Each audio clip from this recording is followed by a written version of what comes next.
somebody try to take them. I know that I have.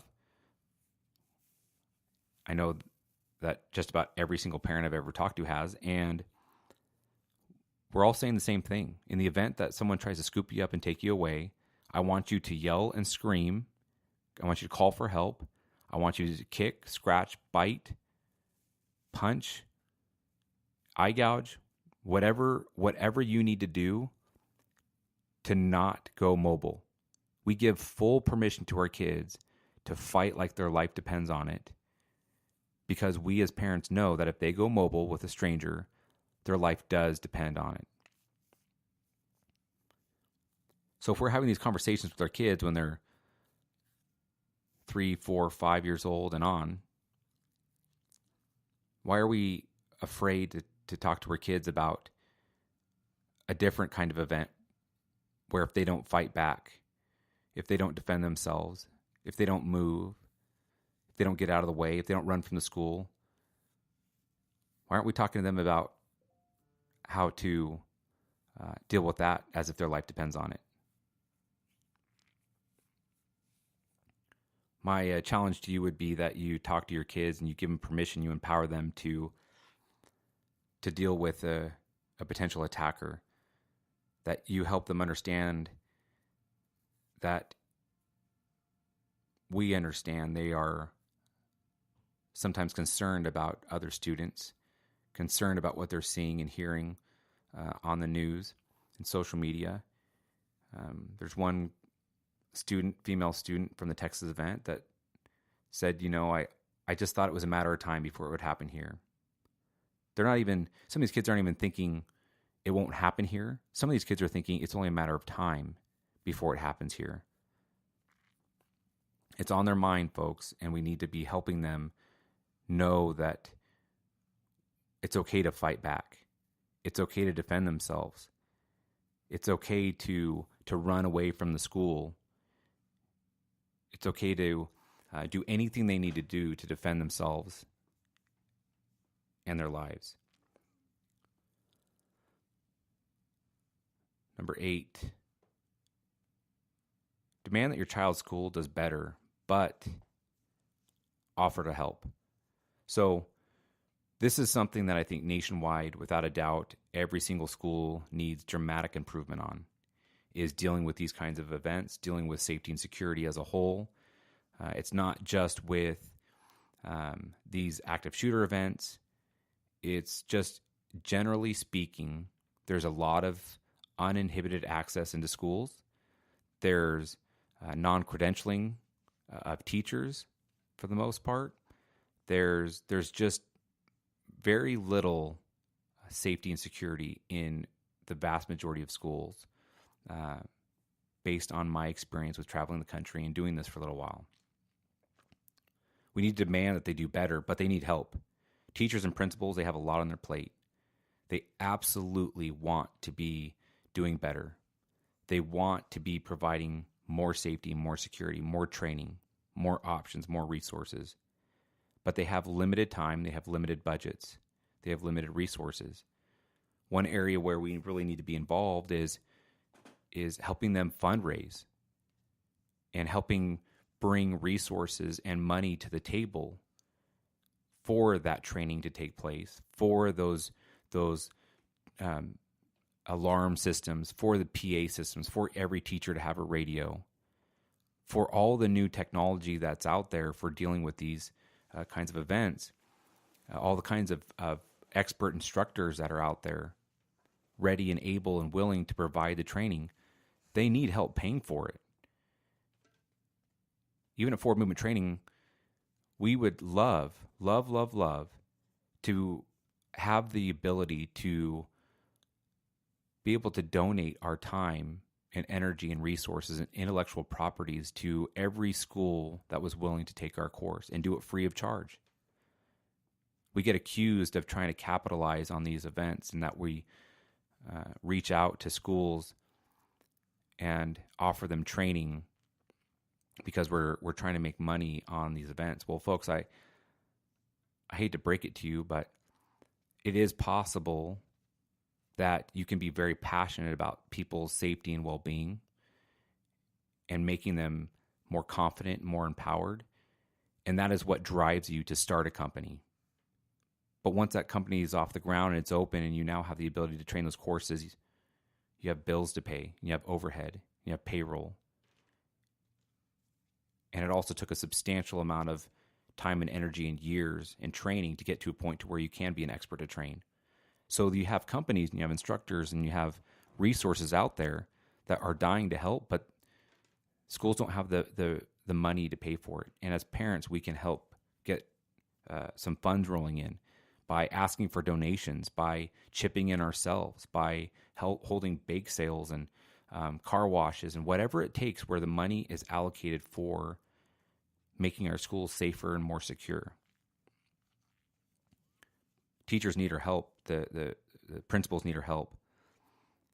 And so being a part of the safety committee is a big deal. Being active on the PTO is a big deal. Looking out for problems and if you see something, say something. That's all a big deal. It's all stuff that we can be doing to help. And I think it's also important on that note to realize that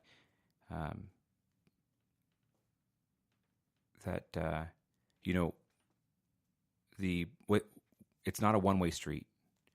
And to beat up the principal and to beat up the teachers about what they're not doing is not the correct way to go about it. Because there's more to it. And I have found this out as I have dug into this, and I have really been educating myself on the why behind these events and the why behind the fact that 20 years after Columbine, we're not much further along than we were when that Columbine attack happened. I've also found this out, and this is number 9, the last tool for making a difference to deter and defend against these things, disrupt them, and that is stop blaming the gun. We've been doing the same thing for the last 20 years. A problem happens, people get emotional, it's in the forefront of all of our minds, we get afraid, and we start blaming the gun. We start blaming entities like the NRA. We start blaming the gun manufacturers. We start pointing these fingers at the gun.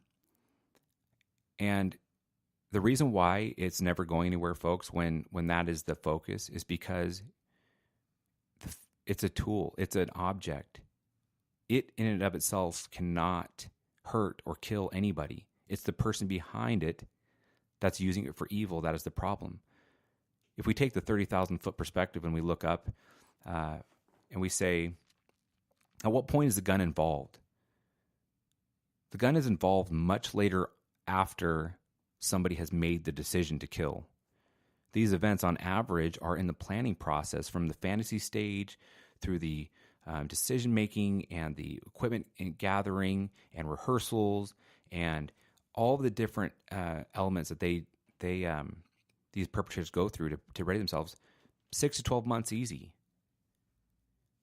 And so the real issue and the reason why this is never going anywhere as long as people keep beating up the gun is because the gun is what is used long after somebody decides to murder. So what we need to be doing is figuring out why are people deciding to murder and care much less about the tool that they use to do the murdering. It doesn't matter if it's a handgun, if it's a revolver, if it's a semi-automatic, if it's an Armalite rifle, if it's a shotgun. It doesn't matter if it's a vehicle, a butter knife, a slingshot. It doesn't matter. If somebody makes a decision to kill, we all have a very, very big problem on our hands. And that is, there is someone among us who has determined they want to kill people. And they want to kill as many people as they can in as short of time that they have possible. So they go to a gun, oftentimes. But we're also seeing people running over others in crowds, in populated areas, or driving vans and moving trucks into large crowds. They're doing bombs and pressure cookers. Why do these people want to kill? They don't want to kill people because of the NRA. They don't want to kill people because of the gun. Stop blaming the gun. We need to get to the root cause. We need to stop looking at the symptoms, and we need to start looking at the disease. And once we identify the disease, we start identifying all of the symptoms, but we don't get fixated on one. We need to come together and really start critically thinking and stop making emotionally based decisions, unresearch based decisions that are not fact based, and really get laser focused on the issue. There are so many things that need to be happening. There's so many things that are outside of our control, and take politicians and legislature and politics to deal with that we don't have any control over, and it's just a very slow moving machine. And the problem with that machine is the fact that by the time things get done in politics, we've had 4 or 5 additional shootings and multiple homicides. So if we're going to all make a difference, we're going to deter. We're going to reduce the number of these events that are taking place. We're going to disrupt them. I think we need to start with those 9 things. Those 9 things we have within our control, and we can start doing right now.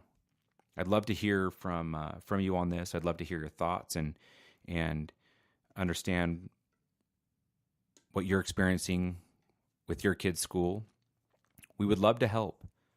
We would love to hear back from you and know what you found out, and if there's anything that we can do to support you in this. Of course, forward movement training is positioned and has been for years. It's something we've been training for years to deal with these kinds of events and to train people to deal with them.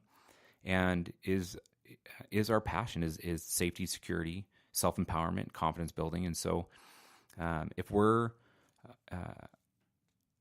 the right fit for your kid's school, we'll do the training.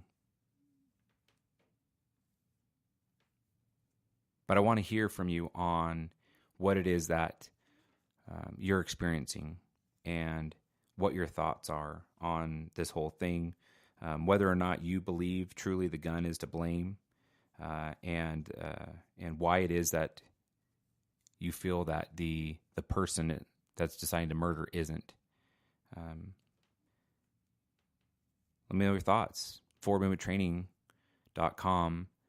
Find us on Instagram, forward_movement_training. Twitter is going to be at FMT Warrior.